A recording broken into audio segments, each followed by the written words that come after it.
Welcome, everyone. Thursday, March 20th, Council Chambers. Police Committee Agenda Meeting, call to order, land acknowledgement. We would like to begin this meeting by acknowledging that we are gathered on the traditional, ancestral, and unceded territories of the Inca, Kappa, and Silk people. Adoption of minutes. 2.1, Police Committee Meeting Minutes. Recommendation that the minutes of the Police Committee meeting held on December 17th, 2024 be adopted. Councillor Petrosi, Councillor Hetchart. Any errors or omissions? All those in favor? Opposed? Ding, ding, ding. 5.1, Merit RCMP Detachment, 2025-2026 goals to be presented by Staff Sergeant Rhoda, who's not here. John, over to you. And you're up. Thank you. Good afternoon. Thank you for having me. Josh sends his apologies. He's not able to be here. He's taking some well-deserved time off. The main goal for me today is just to present the latest statistics we have for the detachment from just kind of summarize 2024, which was a very busy year, and then we'll move on into our annual performance goals for next year and discuss what the city might like to see. So thank you for the opportunity today. I'm going to start with the stats for 2024 and the start of this year as well. 2024 was a very, very busy year for us relative to the prior 5 years. We had a very busy year. And this year so far is not looking to be any different. Actually busier this year so far than we were at the same point last year. So this year is looking to be no different than last year. We've already seized 42 illegal firearms this year. We've executed 3 search warrants on drug houses, seized hundreds of thousands of dollars worth of drugs and cash, and we've experienced a multitude of investigations, including a homicide at the beginning of March. Consistently, the Merit Detachment responds to well over 6,000 calls for service every year. 2024 ended with over 6,700 calls for service, which was a fairly marked increase from the prior year, and the highest year in the last 5 years, in fact. Officers that have attended well over, and these numbers are that I'm giving you now are up to March 10th. We had, as of March 10th, we had responded to 1,080 calls compared to 950 by the same time in 2024. And I can tell you as of today, we are well over 1,200 calls for service. So in 2024, within the city limits, the Merit RCMP responded to 4,686 calls for service, and we responded to 1,883 calls in the provincial area. And this was an increase for both the city and the provincial jurisdictions compared to prior years. So far in 2025, we have had 720 calls within the city of Merit and 320 calls within the provincial area, which is an increase. And you can see on the bar graph that's been produced, last year was a fairly marked increase in the number of calls for service within the city limits compared to previous years. Question for you? Yes. When we talk about 1,883 calls in provincial area, that's basically TNRD area? That's TNRD, that's calls for service primarily on the highway, but it would also include calls for service to the 5 First Nations bands that we release as well. Thank you. In 2024, the Merit RCMP submitted 636 charge recommendations to the BC Prosecution Service. So this is reports to Crown Counsel that we would submit to them. And that was the highest number we'd seen in the last 5 years. So far in 2025, we have submitted 91 charge recommendations. In 2024, during the same period, we had submitted 95. So a small decrease compared to last year this time, but that is still one of the highest numbers per member in the province. So our frontline members are very, very busy. And that is a basic summary of our policing up to date. This year, as I said, is shaping up to be just as busy, if not more so, than last year. So I'd like to move on now to our performance plan goals for the coming year, unless anybody has any questions about last year. Yeah, Councillor Petrosi. So John, I spoke with the fire chief a couple of days ago, and since a new homeless shelter is opened. He said they attended 3 calls there at the fire department. How are you finding? within- We're not seeing a marked increase in calls for service. I mean, certainly when we compare the new shelter to the old shelter, which was at the Desert Inn, we're not seeing the calls for service from the new shelter that we did. Right. Our understanding is that they're doing a better job of managing Oh, great. the people that are in there themselves, which is good for us. Yeah, yeah.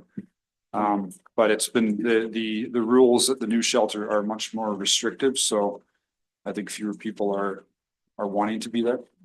But yeah, certainly from our perspective, we're not seeing the calls for service that we did at the old shelter. Okay, thank you. Any other questions? I think we're good. Okay. So last year, our performance plan goals, which we discussed with, which would have been done in consultation with the city as well. We have some crime reduction strategies, dismantle drug lines, downtown patrols, traffic enforcement, and community engagement included community safety events, meetings, presentations, and school visits. So from the disrupting and dismantling drug lines, last year, the detachment executed 5 search warrants on known drug houses, resulting in hundreds of thousands of dollars worth of drugs and money being seized, and many illegal firearms being taken off the street. Downtown patrols, the detachment documented 320 targeted downtown patrols, and that was either on foot or bike and in vehicles. Officers have made a concentrated effort to speak with business owners and the public when in the downtown core. We did have a dedicated community policing officer, Constable Chersonoff, who was downtown quite often. And he was on foot, on bike, and just engaging with everybody downtown. So he's done a really good job on that. Traffic enforcement, the detachment conducted 117 vehicle stops within the city of Merritt, resulting in enforcement. And that would be issuing a ticket, issuing a warning, prohibited drivers or impaired drivers. We've been encouraging our members to do more traffic enforcement in town. Community engagement, the detachment has participated or led 72 community events, meetings, presentations over the past fiscal year, including Coffee with a Cop, which you may be familiar with up at McDonald's, situation tables, block watch meetings and events, etc. School visits, we've had members attend and have visited schools 131 times last year. And these visits included presentations, reading, or simply going and playing some sports with the kids. So these are achievable goals for us, and these targets fit within the RCMP's national and divisional priorities, youth engagement, etc., crime reduction, targeted enforcement on drug trafficking as well. So we had a discussion last week about what we would like to see in the community, and we thought that these goals worked for us last year. So we're going to kind of carry on with what seems to be working. But the goal today is to just engage with you, city, and just see if there's anything different that you would like to see or for the coming year, and whether we can add something or you'd like to see something removed from the APP goals. Thank you. So for myself, I'm happy with the 3 we have. I think it's working. How many officers do we have trained for bike patrol? I know that there was some training last year, and yeah, we've run so far we have trained, I believe, 6 officers. Okay. Yeah. And when they go out on patrol, is it they're always in pairs, or is it? They're, according to RCMP policy, they should be in pairs. Okay. I know that Constable Chersonoff has done patrols on his own. Okay. But we should have usually in pairs. Okay. We do have 2 bikes, so the officers can do that. And we're going to hopefully continue with those patrols this time. Councillor, with the community police office being gone, the situation, not the situation tables, but the CEPTEDs, the environmental planning, safety and whatnot for businesses, will that still continue? I'm hoping so. Yeah, Marlene is trained to do that, so I would hope that she would continue with that. So, CAO, you might want to jump in on that, just to, the so, CPO, just one second. Yeah, Re- no, go, sorry. yeah, the reason I was asking is because I think having the improvement in the fence in the credit union parking lot has helped reduce some of the activity in the alleys near the cold water pub, and it's just not accessible. So I think people want to move on because they can't get away quickly, and it's well lit up. Well, I think it's better lighting than there was, but so I'm just wondering if things like that will continue, because I think if we continue to put up more lighting and fencing and things like that, it can really improve maybe I don't know, the amount of calls that happen down there. So. Yeah, certainly from our perspective, there are certain things that businesses can do to improve the safety of the area around their business. But Marlene is trained in that, and she's the expert in that. Yeah.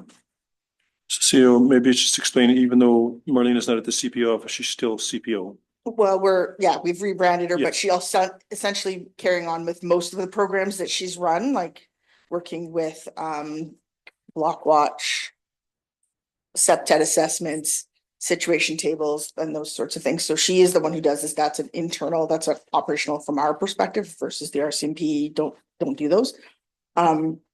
She has done most of the businesses in the community, and unfortunately, some of the businesses just aren't following up or taking any of her recommendations and implementing them.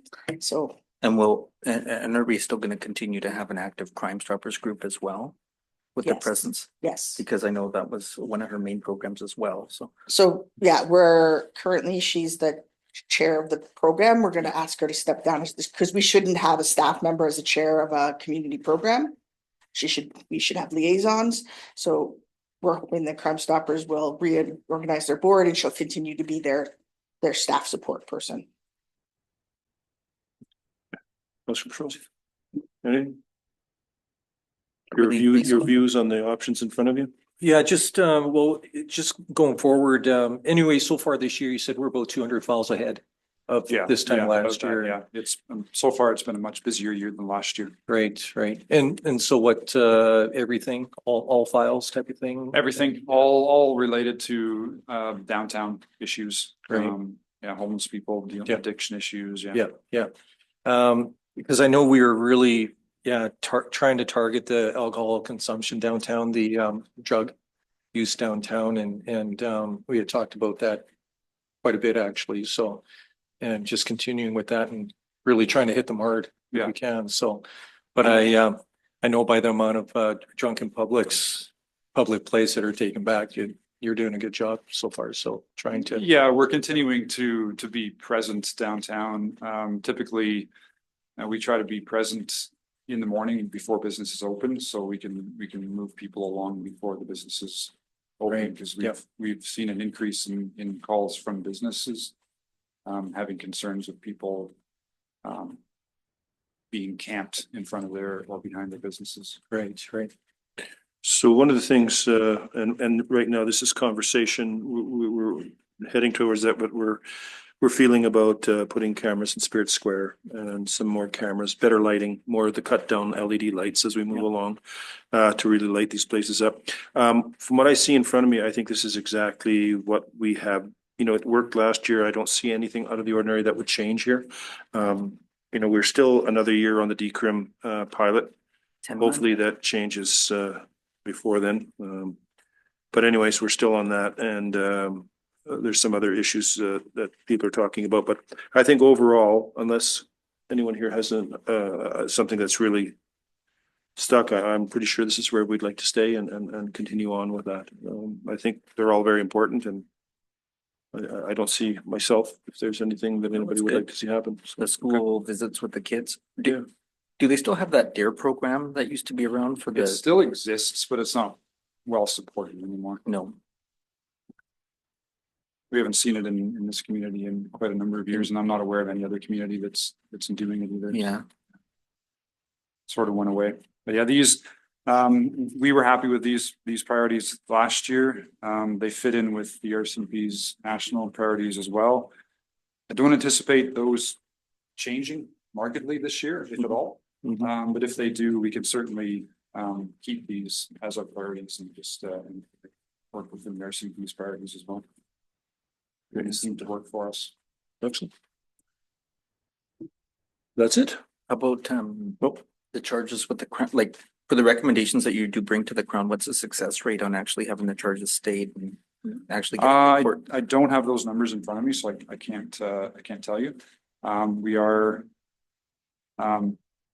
We are successful. Usually with serious matters, we are successful. It's usually the property crimes. There's not a lot of appetite in the court system for simple property crimes like Like mischief shoplifting, or- yeah. unless it's unless there's like a real pattern. There's a few people that it's chronic, and they do take those situations seriously. But it's often like simple property crimes.